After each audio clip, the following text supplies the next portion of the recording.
So what are your major takeaways from Automate?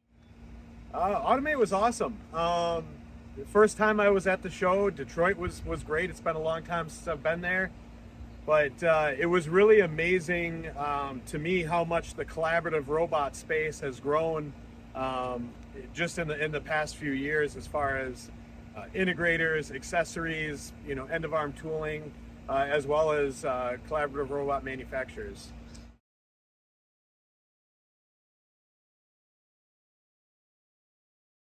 Just how much that space has grown.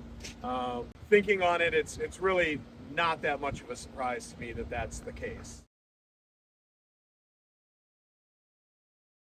I think that that right now what we're going to see is an emphasis on local manufacturing, and for that to happen, automation is key.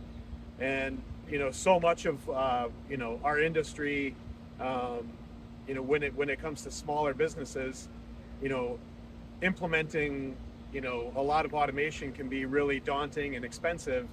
Whereas the collaborative robots, it's a much easier way for people to kind of get into that automation space without having to worry about the dangers of robotics. I do think that's a lot where the industry is going, and the labor shortages that everyone is seeing across the country is certainly helping the cause as far as that goes. The reason for going was, as you know, to see Doosan and their kickoff at the show. They had an extremely impressive exhibit. There were a lot of impressive exhibits, though. The exhibit of a robot, lifting one of the new Corvettes and winging it around was quite impressive as well.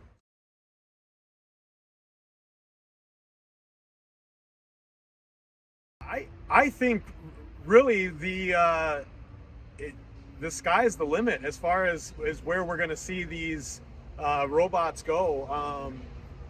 I think we're going to start to see them creep into spaces that we didn't really traditionally think of automation in. I think the collaborative robot tending an espresso booth is an example. Using robotics as a cameraman is definitely an example of something that I wouldn't think of. But in the day and age of social media and influencers making their livings and good livings off of that, to pay for a robot really isn't out of the question for someone that's making content. I think we're going to see a lot more in the food service industry. I don't think that it's just going to be pick and place or machine tending. I think that's where the mind goes right away.